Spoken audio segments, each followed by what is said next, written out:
बसपा की क्या तैयारी है? माननीय बहन जी जो भी फैसला लेंगी समाज उनका उस फैसले का स्वागत करेगा। क्या कोई इंडिया गठजोड़ की तरफ से बहन जी को कोई ऑफर दिया गया है? ये मुझे लगता है अभी तक बनावटी बच्चे पोस्ट डालते रहते हैं। मैं बहन जी के ट्वीट को ही या उनकी इन्फॉर्मेशन को ही मान सकता हूँ।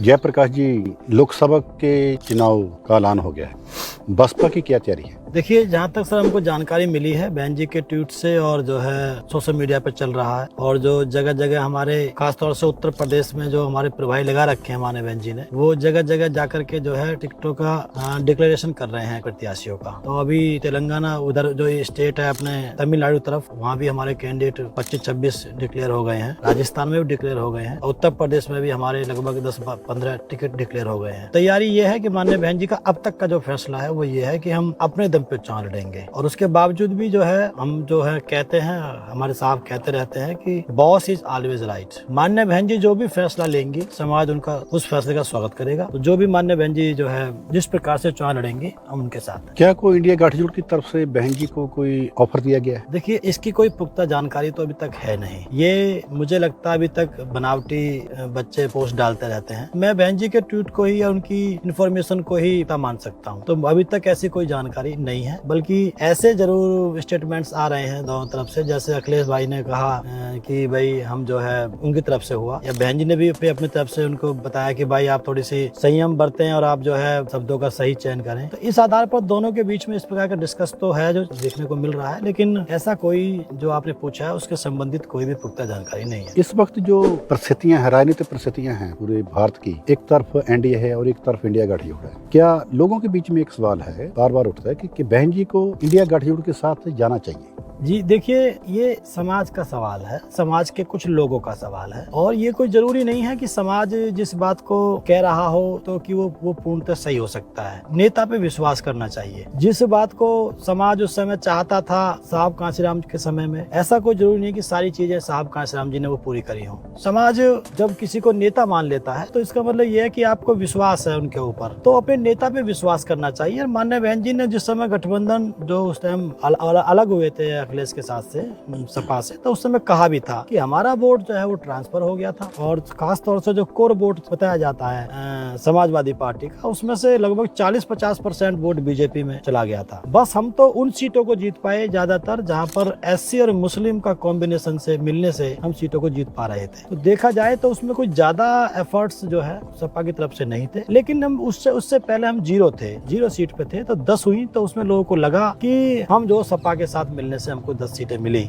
लेकिन उसमें देखा जाए तो एससी और मुस्लिम के मुख्य रूप से कॉम्बिनेशन और तीसरे नंबर की जिस बिरादरी के कैंडिडेट था उसके वोट को मिलकर के हम उसको जीत पाए थे। तो बहन जी ने कहा है कि भाई जब तक वोट ट्रांसफर ना हो उनका हमारी तरफ, हमारा वो ले जाएं, उनका हमारी तरफ ना हो, तो फिर कोई औचित्य नहीं है। तो इसलिए समाज की ये चाहत है, समाज की चाहत का भी जो है ध्यान रखा जाता है, लेकिन अपने नेता पर भी भरोसा करना चाहिए। एक तरफ एनडीए और एक तरफ इंडिया, लेकिन क्या इंडिया गठजोड़, लेकिन क्या आप थर्ड फ्रंट के साथ भी नहीं जा सकते? अब मैं देखो पहले कहा बॉस इज ऑलवेज राइट। माननीय बहन जी जो फैसला लेंगे, और देखिए मुझे लगता है कि समाज के हित में लेंगे, जो भी फैसला लेंगे समाज के हित में लेंगे। वो इंडिया गठबंधन में जाएं या तीसरा मोर्चा बनाएं। हालांकि आचार संहिता कल लग चुकी है, बहुत से लोग कयास लगा रहे हैं कि इस समय बहन जी जो है फ्री हैं, कुछ डिसीजन ले सकती हैं, चेंजेस कर सकती हैं। तो 2-4 दिन में ये भी जानकारी मिल जाएगी कि बहन जी कोई और नया वो कर रही है। हालांकि बहन जी का लोग सम्मान करते हैं, फैसला जो भी बहन जी लेंगी तो बहुत से नेता उनके साथ भी आ सकते हैं। और लेकिन हम तो ये कहते हैं समाज के नाते, उनका सपोर्टर होने के नाते, कि हम बहन जी के साथ हैं, चाहे वो किसी भी परिस्थिति में चुनाव लड़े।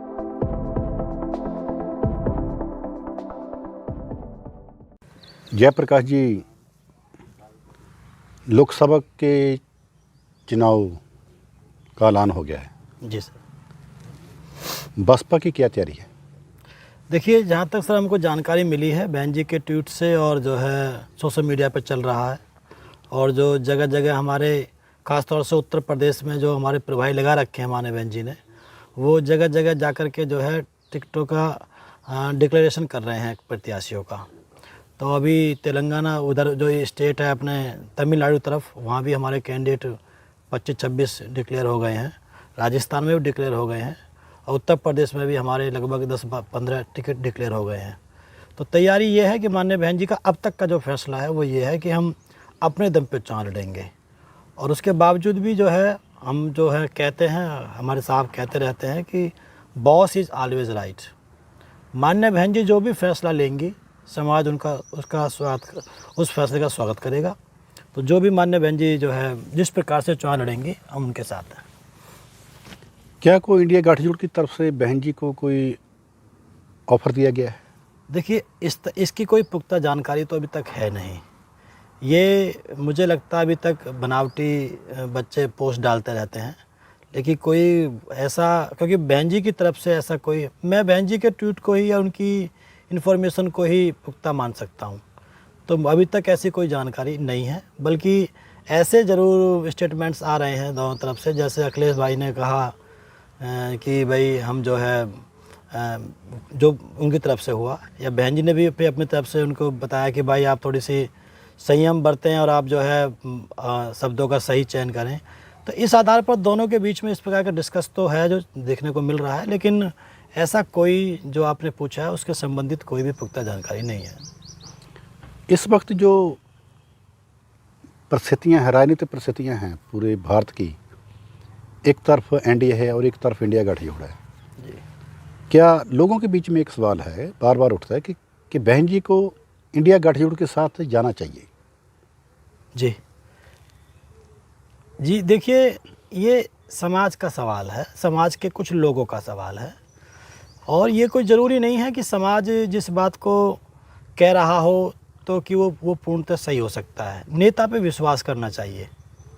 जिस बात को समाज उस समय चाहता था साहब कांशीराम के समय में, ऐसा कोई ज़रूरी नहीं कि सारी चीज़ें साहब कांशीराम जी ने वो पूरी करी हों। समाज जब किसी को नेता मान लेता है तो इसका मतलब ये है कि आपको विश्वास है उनके ऊपर, तो अपने नेता पे विश्वास करना चाहिए। और मान्य बहन जी ने जिस समय गठबंधन जो उस टाइम अलग हुए थे अखिलेश के साथ से, सपा से, तो उस समय कहा भी था कि हमारा वोट जो है वो ट्रांसफ़र हो गया था। और ख़ास तौर से जो कोर वोट बताया जाता है समाजवादी पार्टी का, उसमें से लगभग 40-50% वोट बीजेपी में चला गया था। बस हम तो उन सीटों को जीत पाए ज़्यादातर जहाँ पर एससी और मुस्लिम का कॉम्बिनेशन से मिलने से हम सीटों को जीत पा रहे थे। तो देखा जाए तो उसमें कोई ज़्यादा एफर्ट्स जो है सपा की तरफ से नहीं थे, लेकिन हम उससे पहले हम जीरो सीट पे थे। तो 10 हुई तो उसमें लोगों को लगा कि हम जो सपा के साथ मिलने से हमको 10 सीटें मिली। लेकिन उसमें देखा जाए तो एससी और मुस्लिम के मुख्य रूप से कॉम्बिनेशन और तीसरे नंबर की जिस बिरादरी के कैंडिडेट था उसके वोट को मिलकर के हम उसको जीत पाए थे। तो बहन जी ने कहा है कि भाई जब तक वोट ट्रांसफ़र ना हो उनका हमारी तरफ और हमारा वो ले जाएं और उनका हमारी तरफ ना हो तो फिर कोई औचित्य नहीं है। तो इसलिए समाज की ये चाहत है, समाज की चाहत का भी जो है ध्यान रखा जाता है, लेकिन अपने नेता पर भी भरोसा करना चाहिए, ऐसा मेरा मानना है। अगर आज मानवर होते तो क्या किसी गठजोड़ का हिस्सा होते? देखिए, ये तो आपकी जो है एक परिस्थितियों के हिसाब से सोचने वाली बात है। ऐसे तो मान्य बहन जी ने भी गठबंधन किया है पहले, ये भी कोई ज़्यादा अंतर नहीं है, 4-5 साल का इसमें अंतर है। तो बहन जी ने जब ये कहती थी कि मैं सपा के साथ कभी गठबंधन नहीं करूँगी, उसके बावजूद भी सपा के साथ गठबंधन किया परिस्थितियों के हिसाब से।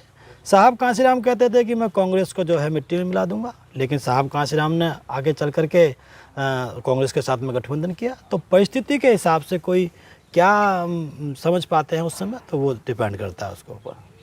बसपा के लोगों की ये शिकायत रहती है कि हम जब किसी से गठबंधन करते हैं तो दूसरी पार्टी का वोट हमें ट्रांसफ़र नहीं होता जी। तो, लेकिन लोगों का मानना है पिछली बार 10 सीटें उत्तर प्रदेश से हमारे 10 सांसद बसपा के जीते जी। तो अखिलेश जी के 5 जीते। हाँ, 5 के लेकिन 5 सपा के लोगों का बोलना ये मानना है कि बसपा की वोट हमें ट्रांसफ़र नहीं हुई, हमारी वोट उनको ट्रांसफ़र हो गई, उनके 10 सांसद जीत गए। नहीं, देखिए, बसपा का जो कोर वोट है, जो बहन जी को नेता मानता है, वो समाजवादी पार्टी का कोर वोट से ज़्यादा ट्रांसफरेबल है। ज़्यादा ट्रांसफरिंग कैपेसिटी जो है जो सबसे ज़्यादा वो बहन जी के पास है। बहन जी जिसके साथ बोल देंगी उसको वोट डालना है, हमारा वोट उसके साथ है। मैंने पूरी ज़िंदगी में पहली बार साइकिल का बटन दबाया, हमारे यहाँ से कैंडिडेट साइकिल का था। तो मुझे ऐसा लगता है कि उनके समाज में वोट है जो उनका कोर वोट माना जाता है, हमारे समाज में ऐसा नहीं है। देखिए, अगर हम देखा जाए तो हमारे पास तो पहले भी 19% वोट था, हमारे पास जो है 14 वाले चुनाव में भी 19% वोट था, और हमारे पास में और 19 वाले उसमें चुनाव में भी 19% वोट था। तो हमारे पास तो कोई इजाफा नहीं हुआ।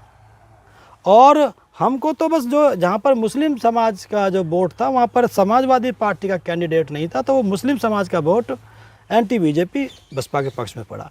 इसीलिए बहन जी ने बड़ी समझदारी के साथ जो है उन सीटों का चयन किया मुख्य रूप से जहाँ पर जो है मुस्लिम और एससी के मिल जाने से हम नज़दीक पहुँच जाते हैं जीत के।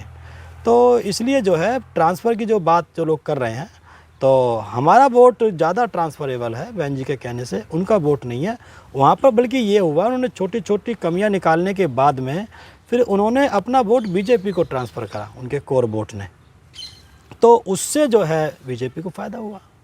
तो हमारा वोट बीजेपी को लाइक करता ही नहीं है, समाजवादी का साथ में इसलिए आ गया क्योंकि बहन जी ने कह दिया। तो ट्रांसफरेबल वोट जो है बहन जी के कहे अनुसार हमारा ज़्यादा है, उनका कम है। अभी जो CAA आया है, इससे कोई मुसलमानों को इकट्ठा होने का कोई मौका मिलेगा जब को किसी एक पार्टी को रिप्रेजेंट करेंगे कि वो ऐसे कोई डिवाइडेशन हो जाएगा उसका भी? देखिए CAA NRC वगैरह जो है, एक तो ये है कि इसका आंदोलन पहले हो चुका है और ये इतनी चालाकी से इतने बड़े उसके साथ ये लोग काम करते हैं। पहले ये किसी को बिल के रूप में लाते हैं, उसके बाद में कहते हैं हम पीछे हट गए जब आंदोलन होता है, लेकिन उसको ये फिर लागू कर देते हैं। क्योंकि जो चीज़ एक बार नई तरीके से छोड़ी जाती है, जो नई छोड़ी जाती है फील्ड में, उसको लेकर के जितना विद्रोह होता है वो एक बार हो जाता है पहली बार में। अगर उसको आप दोबारा छोड़ेंगे तो उसका उतना बड़ा असर नहीं हो पाता, जैसा आपको किसान आंदोलन का मामला हो चाहे उस समय का मामला हो। तो ये लोग ऐसा करते हैं, बीजेपी के लोग पहले किसी चीज़ को दिखा देते हैं कि हम ये चीज़ ला रहे हैं, फिर विद्रोह करने के लिए, लोगों को विरोध करने के लिए फिर ही छोड़ देते हैं, फोर्स से बोल देते हैं तुम इसको मेंटेन करते रहना। उसके बाद में वो ठंडा हो जाता है और फिर उस चीज़ को ये लोग लेकर के आते हैं। तो कहीं ना कहीं ये नुकसानदायक है देश के लिए, देश समाज की भावनाओं के साथ ये जो है खेलने वाली बात है। और ये बात अब मुस्लिम समाज मुख्य रूप से तय करे, खिलवाड़ तो उनके साथ है कि भाई उनका हित बहुजन समाज पार्टी के साथ सुरक्षित रहेगा। हम तो कहते रहते हैं कि हमारा आपका कॉम्बिनेशन रहा है, पहले फातिमा शेख के समय से, ज्योतिबा फूले के समय से, फिर बाबा साहब के साथ में मुस्लिम समाज का योगदान रहा पार्लियामेंट में भेजने के लिए, और मुस्लिम समाज को बाबा साहब के द्वारा संविधान में अधिकार दिलाने के लिए भी बाबा साहब का योगदान रहा। उसके बाद में जो फिर साहब कांसीराम के उसमें भी रहा, हमारे जो और नेता रहे BP मौर्य साहब कांसीराम से पहले, उनका भी ये कॉम्बिनेशन रहा। और माननीय बहन जी ने जब उत्तर प्रदेश से एक भी मुस्लिम को नहीं जीतने दिया था 14 के अंदर, तो उसमें समाजवादी पार्टी भी उसमें इंक्लूड थी। तो उस समय भी माननीय बहन जी ने मुनकाद अली को राज्यसभा में भेज करके मैसेज दिया कि हमारा कॉम्बिनेशन है।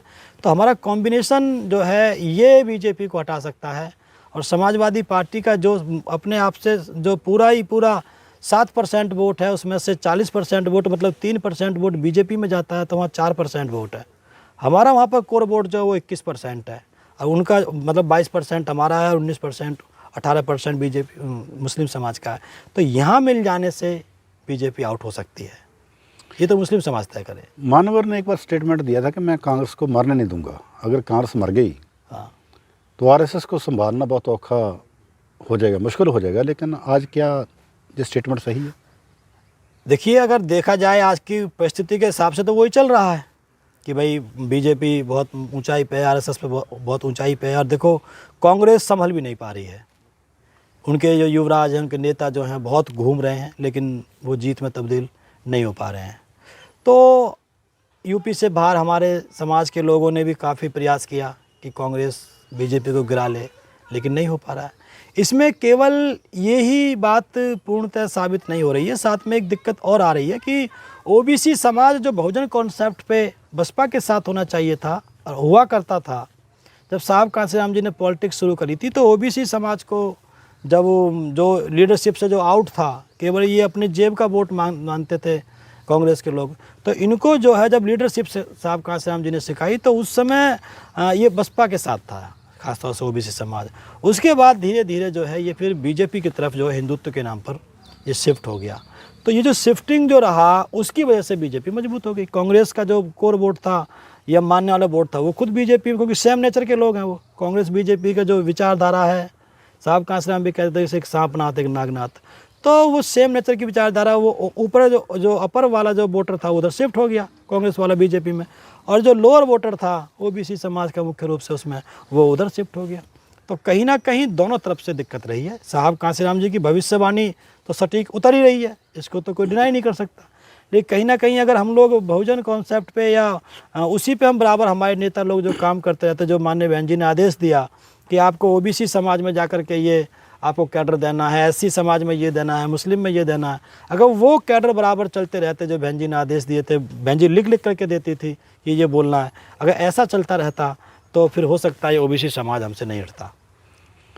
अगर आज मानवर जिंदा होते तो इंडिया गठजोड़ की तरफ से पीएम के मजबूत दावेदार होते? देखिए, अब वो इसका जवाब मैं पहले दे भी चुका हूँ कि मुझे तो नहीं लगता कि इंडिया गठबंधन कभी भी हम लोगों को, मतलब हमारी नेता को पीएम का कैंडिडेट बना सकती है, क्योंकि उसको ये देखना है कि भाई उसको और समाज के वोट भी बैलेंस बनाने होंगे।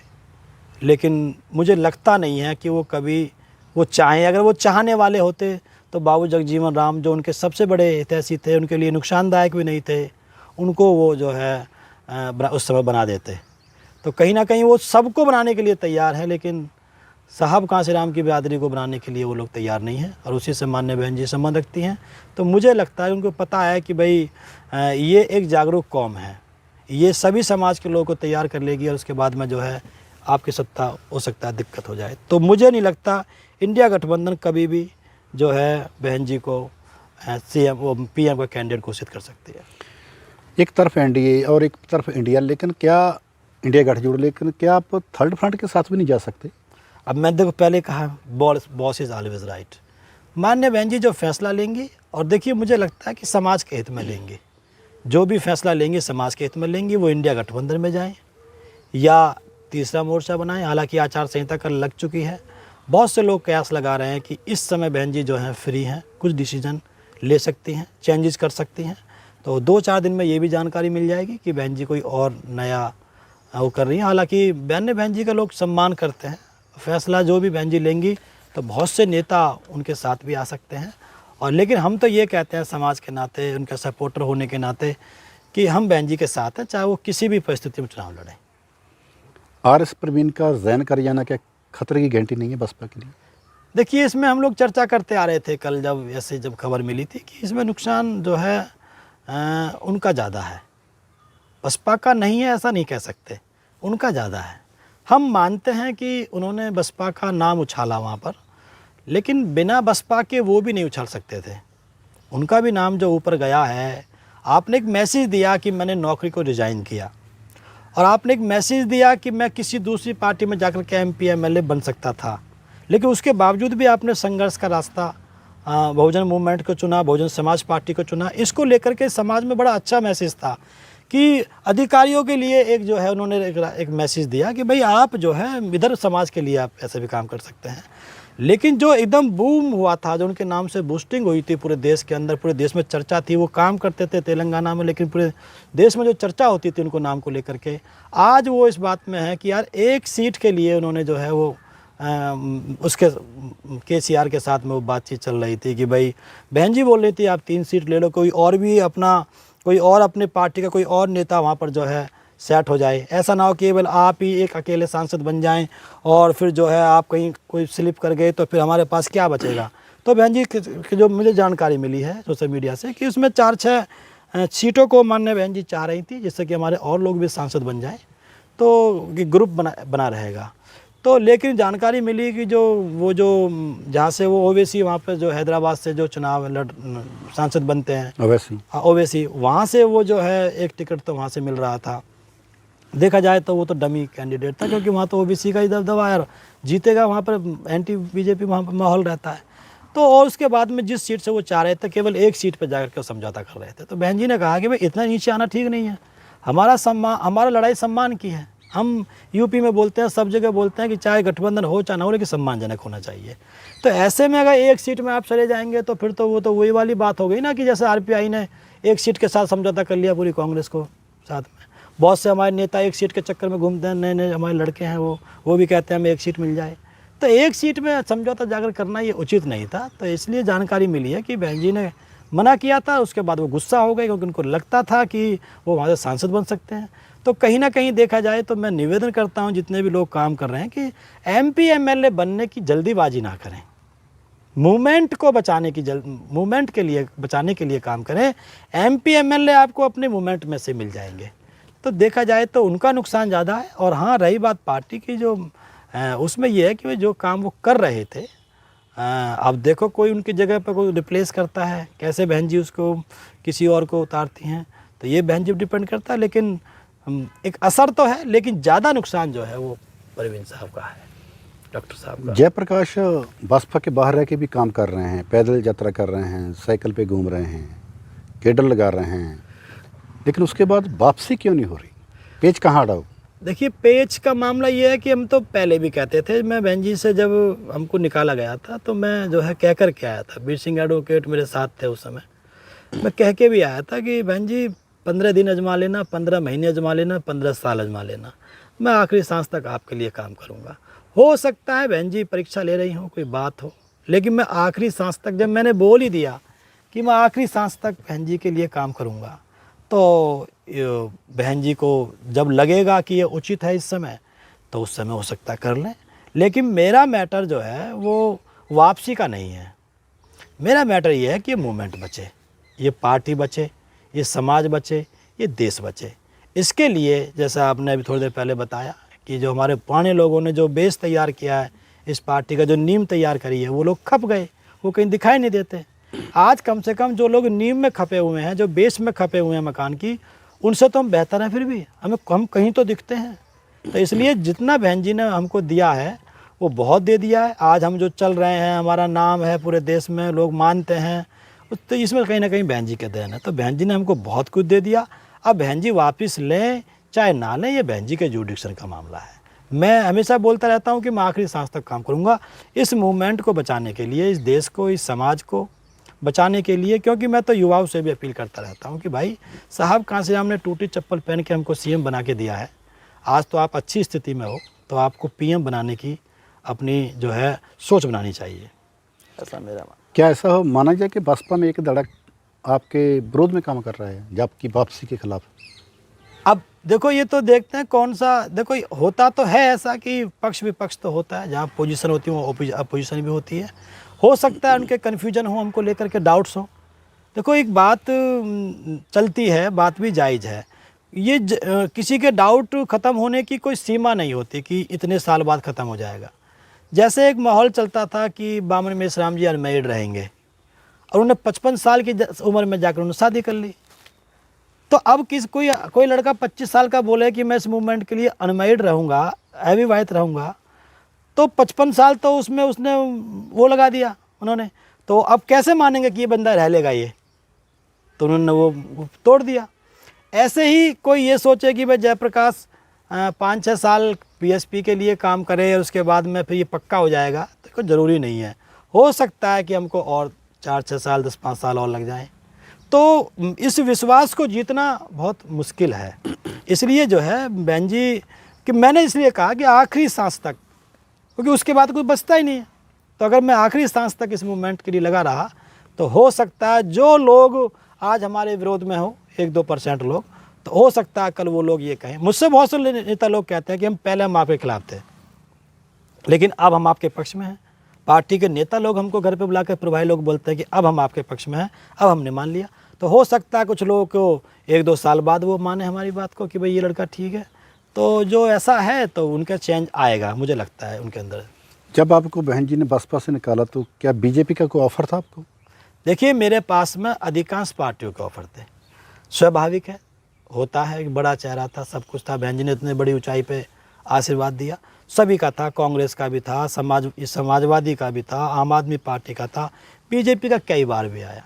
लेकिन हमने कहा कि भाई हम मूवमेंट को चलाने वाले लोग हैं, साहब कांसीराम को मानने वाले लोग हैं, बहन जी हमारी नेता हैं, हम किसी भी कीमत पे इस तरह से कंप्रोमाइज़ नहीं कर सकते। हम अपने समाज से भीख मांग के खा लेंगे, बिना लोगों के घरों में जा कर के खा लेंगे, बिना पुलिस के रह लेंगे, हमें कोई ऐसा आराम नहीं चाहिए। लेकिन हमें अगर सभी लोग इसी प्रकार से धोखा दे देंगे तो फिर साहब कांसीराम का मर्द होने का फिर वो हम वहाँ कहाँ से उनको वो देंगे, कि साहब कहाँ से हमने संतानें पैदा की हैं इस मूवमेंट को तैयार करने के लिए। तो इसलिए हमने ये तय, हम अंदर ऐसी कोई सोच भी नहीं थी हमारे अंदर। ऑफ़र तो सबके आते हैं, सभी के पास आते भी हैं, कोई ऐसी बात नहीं है, कोई बड़ी बात भी नहीं है। लेकिन अब जा कर के लोगों को ये महसूस हो गया कि ये लड़का डिगने वाला नहीं है, तो अब इस प्रकार की चर्चाएं नहीं होती हैं। बीजेपी का क्या ऑफर था, कोई डिस्क्लोज हो सकता है? भाई ये था कि भाई बताओ कोई खर्चे पानी में कोई हो, हम पुलिस का मीडिया सब कुछ का इंतजाम करेंगे, इन जो है, और हर तरीके से हम आपको वो करेंगे, आप जो है हमारे साथ में आओ, और इस तरीके का था।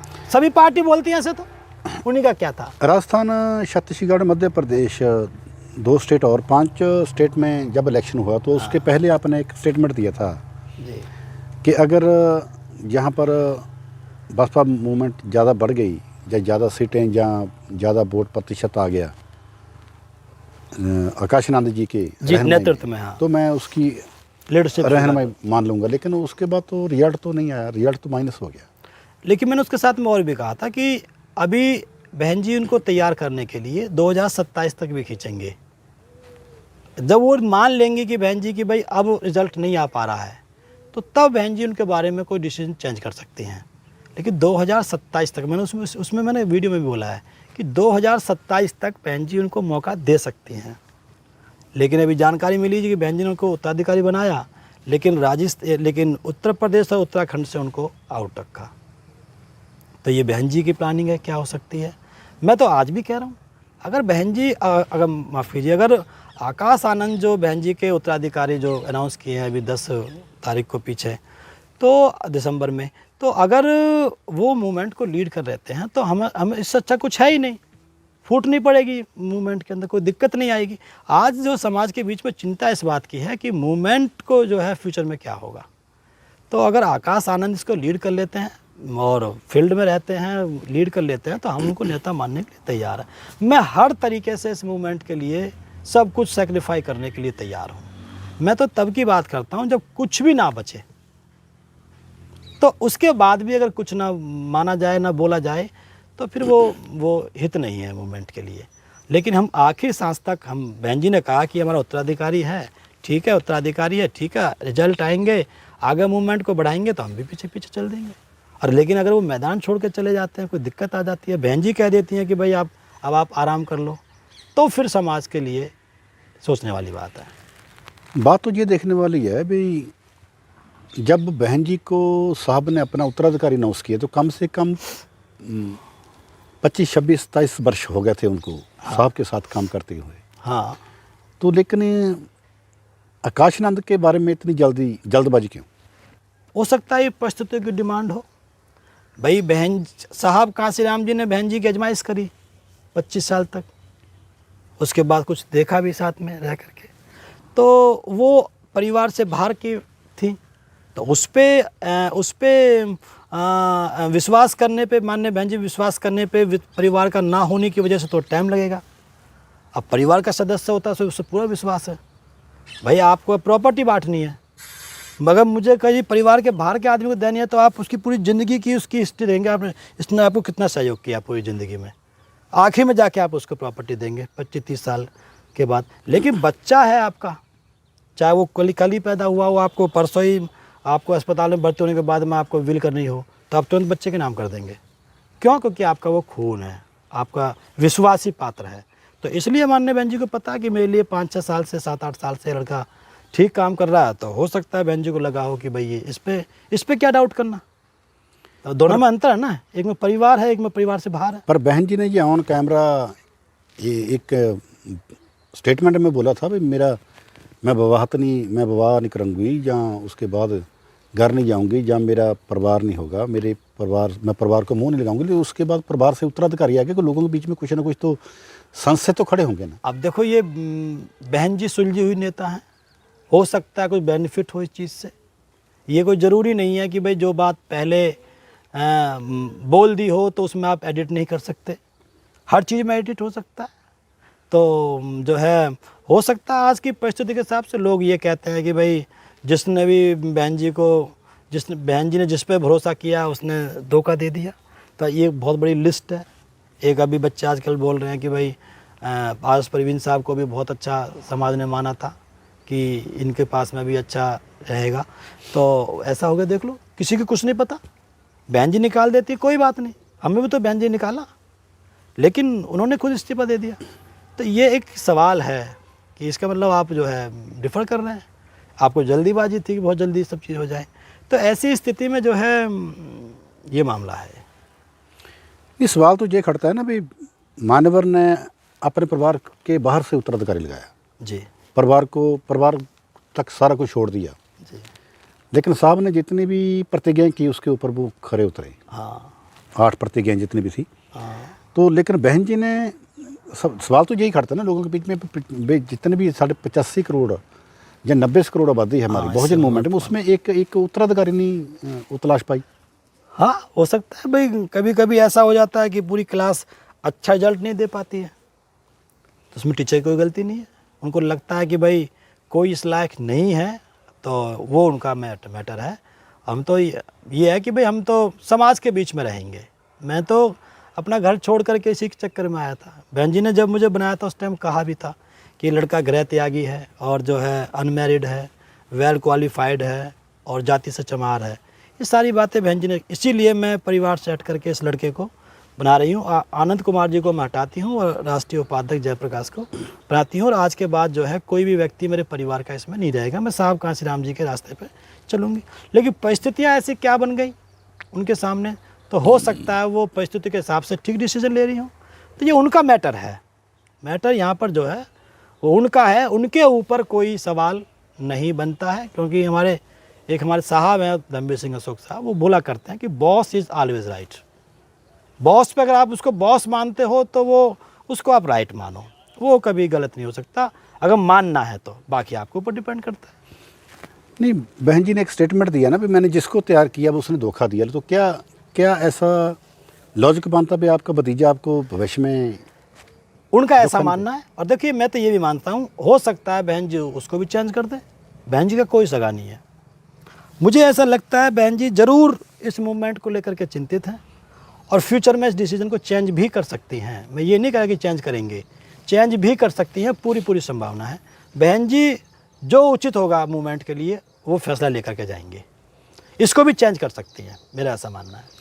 नहीं, जैसे कोई बहुजन मूवमेंट में कोई डिमांड होती है, लोगों को सवाल उठता है कि वे किसी से गठजोड़ होना चाहिए या बहन जी को लोगों के बीच में आना चाहिए। जब वो उसके तमाम सलाहकार हैं वो ऐसा नहीं बताते कि लोगों की क्या डिमांड है, बहन जी आप लोगों के बीच में? हाँ, बताते हैं। तमाम जो प्रभावी लोग होते हैं वो बताते हैं बहन जी से, लेकिन फिर बहन जी समझाती हैं कि आपकी बात जो है समाज की तरफ से, आपके सवाल, आपकी डिमांड ठीक है, लेकिन इन परिस्थितियों के हिसाब से हमको गठबंधन इस समय नहीं करना। ये भी प्रभारी को समझाया जाता है बहन जी द्वारा। मैं भी रहा हूँ उसमें, जब मैं अशोक साहब के साथ राजस्थान में प्रभारी था तो मेरे सामने भी अशोक साहब ने कहा कि बहन जी समाज की ये डिमांड है कि आप कांग्रेस के साथ में गठबंधन कर लें। तो फिर जो है फिर बहन जी ने कहा कि वो तो 3-4 सीट देने के लिए तैयार है केवल 200 में से। फिर अशोक साहब ने कहा बहन जी ये ठीक नहीं है, हम आपकी बात समझ गए। बोले तो ऐसा तो ना गठबंधन हो सकता है। फिर अशोक साहब ने उनसे कहा कि बहन जी हम लगभग 75 सीट पर हम मजबूत हैं और लगभग 15 से लेकर 25 सीट हम आपको जीत के देंगे बिना गठबंधन के। तो हमारे दिमाग में गलतफहमी थी, लेकिन बाद में समझ में आई और देख लो रिजल्ट भी अच्छा है। वो हमको 3-4 सीट दे रही थी, 6 सीट तो हम वैसे जीत गए, और अशोक साहब वहाँ पर अगर बने रहते तो लगभग 15 से 25 सीट हम वहाँ जीत जाते। तो ज़रूरी नहीं है कि समाज की बात जो वहाँ पहुँचाई जा रही है उस ठीक ही हो। तो परिस्थितियों के हिसाब से जो है फिर नेता हमें कन्वेंस करते हैं। बहन जी ने कन्वेंस किया, मैं वहाँ पर था, कि भाई ऐसे ऐसे आपके लिए फ़ायदेमंद रहेगा। तो नेता को हमको अपने विश्वास करना चाहिए। जिस दिन का आकाशनंद जी को बाईपास सिक्योरिटी दिया है सेंटर ने जी, उसके बाद उसका कोई स्टेटमेंट नहीं आया, क्यों? नहीं देखो एक तो उत्तराधिकारी हैं वो इतने बड़े मूवमेंट के बहन जी की तरफ से, और दूसरी बात वो राष्ट्रीय कोऑर्डिनेटर भी हैं। तो बड़े नेता होने के हिसाब से तो सिक्योरिटी तो बनती है। उन्होंने बहुत दिन पहले से डाल रखी होगी, ये तो है नहीं कि एक फ़ोन पे अपने आप ही हो गई। आप अप्लाई करेंगे, आप अपनी हैसियत दिखाएंगे। अगर जयप्रकाश भी अपनी हैसियत दिखा देता है तो गवर्नमेंट को प्रूफ कर देता है, गृह मंत्रालय में प्रूफ कर देता है कि मेरी ये हैसियत है, इस हैसियत के हिसाब से मुझे इतनी सिक्योरिटी मेरी बनती है, तो मुझे भी मिल जाएगी। तो ये कोई गलत चीज़ थोड़ी ना है, वो तो हैसियत के हिसाब से है ना। नहीं, क्या किसी बड़े नेता का लोगों के बीच में जाने से कद बौना हो जाता है, छोटा हो जाता है? नहीं, वो तो जा तो रहे हैं। अभी हरियाणा में उसमें यात्रा में वो घूमे। वो तो 2-3 दिन निकाले ना, क्या 2-3 दिन यात्रा की है ना। हाँ, तो जैसा रेस्पॉन्स रहा और जैसा उनके पास समय था। अभी तो अक्टूबर में चुनाव होने वाले हैं ना वहाँ। हाँ, तो इनका टाइम डिसाइडेड था कि मुझे इतने दिन मुझे रहना, और बाकी उनको अपना काम धंधा भी तो देखना है ना। तो नई उनकी शादी हुई है, परिवार को भी देखना है, और दूसरा बिजनेस भी है उनका, तो बिजनेस को भी देखना है साथ में। वो इसके बावजूद भी वो समय निकाल रहे हैं पार्टी के लिए, मूवमेंट के लिए, तो ये तो उनका बड़प्पन है। बीजेपी का नारा है भी 400 से पार। अब की बार 400 पार। लेकिन बसपा का क्या नारा है अब की बार, कितना तैयार? बीजेपी हराओ, बीजेपी हराओ, बसपा जिताओ। हमारा मिशन 2024 चल रहा है कि भाई अपनी ताकत बनाओ। बीजेपी को जब तक आप नहीं हराओगे तो ये खतरे पे मंडराएगा, संविधान के ऊपर खतरा मंडराएगा। उत्तर प्रदेश के अलावा बाकी सब जगह काम चल रहा है। कैसे करेंगे? नहीं, अभी तक तो अपने दम पर ही है। एक वहाँ पर केसीआर के साथ में था तेलंगाना, वो भी शायद लगता है टूटता हुआ दिखाई दे रहा है। अभी हो सकता है बहन जी उसके बावजूद भी कोई बात बने, लेकिन पूरे देश में अभी तक तो हम लोग जो है इंडिपेंडेंट। नहीं, जब बसपा विधानसभा चुनाव लड़ती है 2019 का, 2022 का, तो एक एमएलए जीता है, एक विधायक आता है जीत कर जी। तो एमपी कितने आएंगे पूरे देश से? देखिए वो अलग है। अब मुझे लगता है कि अगर मुस्लिम समाज ने और कैंडिडेट के समाज ने साथ दे दिया, और हमारा समाज तो साथ है ही है बहन जी के साथ, तो ये 3-4 व्याधि एक साथ हो जाएंगे तो हम कम से कम वहाँ पर 40-50 सीट जीत लेंगे। हमारा सबसे ज़्यादा ऑप्शन तो हमारे पास ही बनता है, विकल्प तो हमारे पास सबसे ज़्यादा।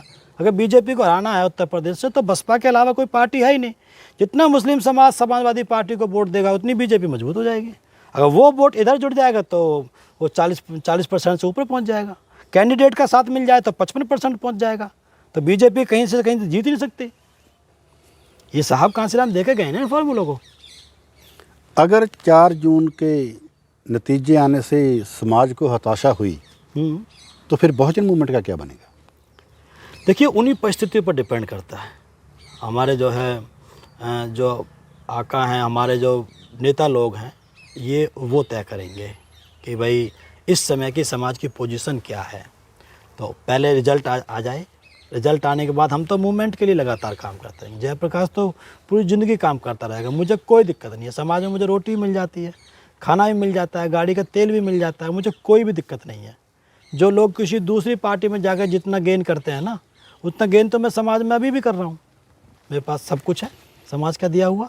तो इसलिए ये 4 तारीख को रिजल्ट आने के बाद जो है, 4 जून जो भी रिजल्ट आएगा, उसके बाद समाज की एक्चुअल पोजीशन क्या है, वो क्या सोच रहा है, उस हिसाब से मूवमेंट में हम बराबर काम करते रहेंगे। मूवमेंट में काम करते रहना इसका समाधान है। बुद्ध ने कहा है कि समस्या को छोड़ के चले जाओगे आप तो समस्या बढ़ जाएगी। अगर समस्या का आप अध्ययन करते रहेंगे तो समस्या के अंदर जड़ में उसका समाधान का बीज होता है। जो उस बीज तक पहुंच जाएगा वो उसको हवा पानी दे करके, खाद पानी दे करके उसको अंकुरित करके समस्या का समाधान निकाल सकता है। इसलिए जयप्रकाश इस समस्या को छोड़ करके जाने वाला नहीं है। मैं इसी समस्या में रहूँगा और अध्ययन करता रहूँगा और इसी में से इसका समाधान निकलेगा। ये मेरा पर्सनल कमिटमेंट है। नहीं, जब भी हमारा को चुनाव हम हारते हैं, जैसे 5 स्टेटों का हारा है, तो उसके बाद कोई आत्ममंथन हुआ है भी हम क्यों हारे हैं? हाँ, करती रहती हैं बहन जी। परिवारी लोगों को बुलाती हैं, बराबर मीटिंग्स करती रहती हैं, लखनऊ में बुलाती हैं। नहीं, पर उस मीटिंग में तो उत्तराधिकार लगा दिया ना गठबंधन करने के बाद। वो तो एक स्टेटमेंट था ना, वो माफ़ कीजिएगा, अध्ययन करने के बाद, स्टडी करने के बाद, वो तो लास्ट का स्टेटमेंट था। उससे पहले तो कई घंटे तक चर्चा हुई है मूवमेंट को लेकर के, भाई कौन सही है कौन गलत है। सारे परिवारियों को इधर से उधर चेंज किया गया है और उसके बाद आखिर में कहा गया कि भाई ये लड़का जो है हमारा उत्तराधिकारी जो आकाश आनंद जी होंगे। तो वो तो एक लाइन का, 1 मिनट का स्टेटमेंट था। बाकी तो पूरे कई घंटे तक, 4-6 घंटे, कई दिन तक जो मंथन हुआ है, तो वो तो इसी बिंदु पे हुआ है। नहीं, जो प्रभारी लोग जो लगा रखे हैं, ये जितने भी प्रेसिडेंट होते हैं स्टेट वाइज, उनको एक डांसर की तरह नचाते हैं। ये शिकायत है, आम शिकायत है। जो अपने उनके जो फैसले होते हैं, जहाँ उनको एक खुलकर पिच पे खेलना नहीं दिया जाता, जब उनके हिसाब से चलना पड़ता है, तो ये अब देखिए आपके सामने उदाहरण है कल का। आरएस परवीन जी को कहाँ पर पिच पे नहीं खेलने दिया गया, बताओ। मेरे सामने ऐसा लगता है कि पहला ऐसा उदाहरण है मेरी लाइफ में 20 साल के पॉलिटिकल सोशल एक्सपीरियंस में कि बहन जी ने किसी को मंच पे खड़ा होकर के हाथ रख करके कहा हो कि ये हमारा सीएम का कैंडिडेट है। ये सम्मान कम थोड़ी ना है। और उसके बावजूद उन्होंने कहा, केसीआर जिसको ये बताया जाता था कि संविधान विरोधी है, उन्होंने कहा, बहन जी से कन्विंस किया होगा कि बहन जी इसे कर लेने दो, इसके चल रहा है, हम मिलकर कर लेंगे, चुनाव लड़ लेंगे। उसके बावजूद ही बहन जी ने कहा कि भाई चलो आप देख लो। तो कैसे पिच पर नहीं खेलने देती बहन जी, खूब खेलने देती हैं, सारे डिसीजन तो लेते हैं प्रभारी और अध्यक्ष लोग ही। लेकिन आपको नेता को कन्विंस भी तो साथ में करना पड़ेगा कि आप कैसे फैसला सही ले रहे हो। भैया आप ही तो हो नेता के आँख और कान। आपने अगर सही रिपोर्ट नहीं दी, आपने सही निर्णय नहीं लिए, तो फिर नुकसान हो जाएगा। इसलिए बहन जी डरी हुई रहती हैं। मानवर ने बोला था कि एमपी एमएलए बनना जरूरी नहीं, लेकिन अभी लगता है, अभी लग रहा है भाई नॉन प्रैक्टिकल लोग नहीं हैं बसपा में। हाँ, सारे के सारे CM, PM, MP MLA, Rajya Sabha के मेंबर जी जी जी ये बनना चाहते हैं। ये आप मानते हैं? ये हाँ, ये प्रॉब्लम ये आ गई है कि साहब कांसीराम के जाने के बाद जो जनरेशन जो है हमारे समय वाली, मुख्य रूप से या हमसे थोड़े पहले वाली, ये जो हमसे थोड़ा बाद वाली, ये जो जनरेशन है अनकैडराइज है। इसके पास कैडर नहीं रहा 99% लोगों के पास में। तो अनकैडराइज होने की वजह से इनके दिमाग में ये है कि हमारे पास में जो है, जब हम सांसद बनेंगे तब हम समाज में कुछ कर पाएंगे। ये अनकैडराइज होने की वजह से साहब कांसीराम का कैडर का जो चल रहा था प्रोसेस, उसको ख़त्म होने की वजह से या रुक जाने की वजह से ये समाज में ये विकृति आ गई है। तो आप जिस जनरेशन की बात कर रहे हैं उसको कैडराइज नहीं है। कैडर लेने का या कैडर देने का किसी ने रोका हुआ है? जिम्मेदारी थी, हमारी जो जनरेशन थी या हमसे बड़े वाली जो जनरेशन थी, उसकी जिम्मेदारी थी कि भाई इस समाज को कैडराइज किया जाए। लेकिन ये इस टाइम पे इस सोशल मीडिया का ऐसा दौर आया कि लोग घटनाओं से नेता बनने लग गए। और इसीलिए हमारे जो पुराने नेता वो कहते थे कि ये लोग कभी सफल नहीं हो पाएंगे। कैडर को आप कैडर देखिए, बीजेपी का जो विचारधारा है, उसको चाहे हिंदुत्व की बोल लीजिए आप, या ब्राह्मणवाद की बोल लीजिए, या मनुवाद की बोल लीजिए, उस विचारधारा को, या गैर बराबरी की बोल लीजिए, जातिवाद की बोल लीजिए, इस विचारधारा को कोई ख़त्म कर सकता है या काउंटर कर सकता है तो केवल बहुजन कॉन्सेप्ट कर सकता है। क्योंकि हिंदुत्व के नाम पर ओबीसी समाज उधर हो जाता है उनके साथ, और बहुजन के नाम पर ओबीसी समाज इधर हो जाता है। तो इसका मतलब उस विचार को काटने वाली बहुजन कॉन्सेप्ट है। तो इसलिए जो है हमने जो है हमारी जो पीढ़ी है इसकी थोड़ी कमियां रही कि यूथ को हमको कैडर देना चाहिए था। इसके लिए जो है हम लोग तैयारी कर रहे हैं जो है, तो उसके बाद में हम लोग कैडर हम लगा रहे हैं, गांव-गांव जा रहे हैं, हमारे साथ जो है सब लोग हमारे, तो हम लोग जा रहे हैं और कैडर कैंप लगा रहे हैं, लोगों को तैयार कर रहे हैं। माननीय धर्मवीर सिंह अशोक साहब हमारे राजस्थान के प्रभारी रहे, राष्ट्रीय महासचिव रहे, और जो है कैबिनेट मंत्री रहे, राज्यसभा वो लोग विधान परिषद में सदस्य रहे। तो वो ऐसे लोग सब हम लोग जो मिल करके कैडर कैंप लगा रहे हैं गांव-गांव में। तो उसी काम को फिर से शुरू किया गया। एक महीना पहले स्टेटमेंट आया बहन जी का कि लोगों के बीच में जाओ, हाँ, कैडर लगा, हाँ, कहते जाती लेकिन उससे पहले कितना समय, एक स्पेस था, कितना गैप था। ये काम तो लगातार कंटिन्यूस होना चाहिए। बहन जी हर मीटिंग में बोलती हैं, मैं तो रहा हूँ मीटिंग में उनकी, में हर मीटिंग में पर्चा लिख करके देती हैं कि ओबीसी समाज में ये बोलना है, एससी समाज में ये बोलना है, महिलाओं में ये बोलना है, मुस्लिम में ये बोलना है, एसटी सब में बहन जी ने बोला है। हर बार बोलती हैं कि, और जाकर के हमारे जो नेता, जी बहन जी ठीक है, उसके बाद जाते हैं वहाँ पर, और फिर हाँ भी तुम्हारा कैडर कैंप क्या चल रहा है बहन जी, ठीक चल रहा है, ये देखो फोटो देखो, ये देखो। अब दे रहे हैं वहाँ पर भाषण, नाम लिख दिया वहाँ पर कैडर का। और जैसे कल जो अशोक साहब ने वहाँ पर जो उसमें कैडर दिया, क्या बोलते हैं उसमें, गाजियाबाद में एडवोकेट्स को दिया, तो कैडर के तरीके से दिया, बंद कमरे में दिया, कह दिया गेट बंद कर दो आप, अब कोई फ़ोन वोन नहीं उठाएगा, कुछ नहीं करेगा, कुछ खाना नहीं, कुछ पीना नहीं। तो ये क्या, ये सिस्टम है कैडर का। तो रोड पर जाकर भाषण देखो, तुम कैडर बताते हो बहन जी को, तो धोखा तो आप लोग नेता लोग हमारे दे रहे हैं ना ये लोग। तो बहन जी तो हर बार कहती रहती है कि आप कैडर दो। बहन जी ने का कोई इसमें दोष नहीं रहा, लेकिन बीच में जो हमारे जो नेता लोग थे उन्होंने इस बात पर ध्यान नहीं दिया। नहीं, ये जो नेतागण लोग हैं जो बहन जी को गुमराह कर रहे हैं, बहन जी तक को जी, वो अपने भाषणों को एक कैडर का रूप देख रहे हैं। जहाँ खाली उसका जो वर्क लिखा पढ़ी होती है उसमें कर देते थे, हम ये कर दिया वो कर दिया जी, लेकिन वो बहुजन मूवमेंट के साथ भी धोखा हो रहा है ना जी। हाँ, नुकसान हो रहा है, उसका खामियाजा हम भुगत तो रहे हैं। आज बीजेपी जो ऊपर चल रही है, जिससे खतरा मंडरा रहा है पूरे देश पर, खामियाजा तो है। अगर हमारे कैडर कैंप बराबर चलते रहते हैं तो बीजेपी मजबूत होती नहीं, बीजेपी को मतलब ही नहीं बनता। लड़ाई तो यहाँ पर अलग ही थी, तो लेकिन फिर भी साहब ने कहा था कि भाई एक दौर आएगा कि बीजेपी मजबूत हो जाएगी, लेकिन आप इस मूवमेंट पे बराबर काम करते रहना। जब जो लोग आपके खिलाफ बीजेपी में गए हैं, जब उनको पता चलेगा कि इनके खिलाफ के चक्कर में हमारे खुद के अधिकार छिन रहे हैं, खुद हम बर्बाद होने जा रहे हैं, तो वो वहाँ से हटेंगे। बीजेपी से हटेंगे तो आपके पास पात्र बहुत बड़ा होना चाहिए, आपके पास जो बर्तन है आपको बहुत बड़ा होना चाहिए। तो वहाँ से जैसे वो लोग आएंगे तो उसके बाद में आपके पात्र में, आपके विचारधारा के साथ में वो आने चाहिए। आएंगे तो उस समय बहुजन समाज पार्टी सत्ता पे आसीन हो जाएगी। मानवर ने जब भी बोला था भी हमें MP MLA बनने की ज़्यादा जरूरत नहीं है जी, हम जीते या हारे, लेकिन मूवमेंट का काम 24 आवर चलना चाहिए। हाँ। लेकिन इस स्टेटमेंट के ऊपर भी कहीं ना कहीं लगता है भी कुछ ना कुछ धोखा हुआ है समाज के साथ। देखिए, बात जायज़ है। साहब ने कहा कि भाई सामाजिक परिवर्तन का आंदोलन लगातार चलता रहना चाहिए। ये तो एक सत्ता तो एक माध्यम है, ये कोई ज़रूरी नहीं है कि परमानेंट बनी रहेगी। और आप मूवमेंट में सही काम करोगे तो सत्ता ही बनी रहेगी। तो उसका खामियाजा हमको मिल रहा है। साहब ने जो कहा, साहब ने जो प्रिडिक्शंस किए, उसके आधार पर हमको खामियाजा मिल रहा है।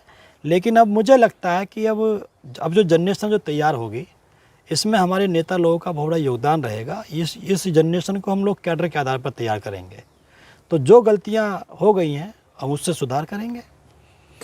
अगर 4 जून को नतीजे बहुजन मूवमेंट के जहाँ लोगों की अपेक्षा के खिलाफ आते हैं, जैसे लोग सोचते हैं, जैसा आप भी सोचते हैं, मैं भी सोचता हूँ जी, लेकिन ऐसे मन माफक रिजल्ट ना आए तो फिर क्या एक बहुत बड़ी कोई घटना हो सकती है जहाँ बहन जी की जो अमेज़ है लोगों के बीच में, उसके ऊपर कोई ना कोई आँच आ सकती है, जहाँ कोई उत्तराधिकारी के रूप में? देखिए, बहन जी महापुरुष घोषित हो चुकी हैं समाज में।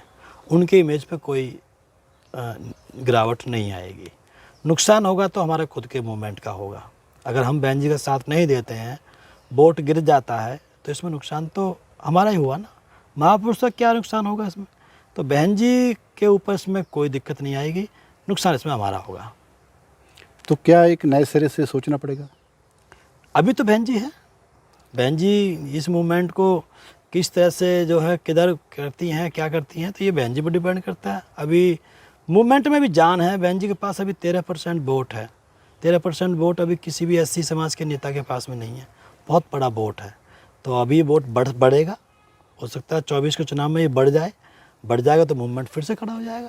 अब बहन जी हमारे पास स्थापित नेता हैं। अभी तो कोड ऑफ कंडक्ट लग गया जी, हाँ। तो क्या अभी भी कुछ लोग आस रखते हैं भी कुछ? हाँ, लोग कहते हैं इस बात को भाई कोई गठजोड़ हो सकता है या कोई कोई किसी नए स्टेटमेंट की तैयारी हो सकती है? अधिकांश ये लोग का ये कहना है कि आचार संहिता लगने के बाद बहन जी अपने पत्ते खोलेंगी और हो सकता है वो कहीं भी कोई ना कोई रास्ता निकालेंगे, इस मूवमेंट के लिए, समाज के लिए रास्ता निकालेंगी। लेकिन उसके बावजूद भी गठबंधन नहीं होता है तो हमारा मैटर गठबंधन से नहीं है। हमें तो ये है कि हम बहन जी के साथ हैं, जब तक आखिरी सांस तक हम बहन जी के साथ हैं। ये थे बसपा के पूर्व राष्ट्रीय उपाध्यक्ष डॉक्टर जयप्रकाश, तो जिसकी मंशा भी है कि बहुजन मूवमेंट बहुत आगे जाना चाहिए और जो 4 जून 2024 को रिजल्ट आने चाहिए वो बहुजन मूवमेंट के पक्ष में आने चाहिए, जिससे हमारा बहुजन मूवमेंट आगे बढ़े, महापुरुषों की जो विचारधारा है वो आगे बढ़े। मैं मीडिया पर्सन पम्मी लालू मेरा आपसे विदा लेता हूँ। चलिए।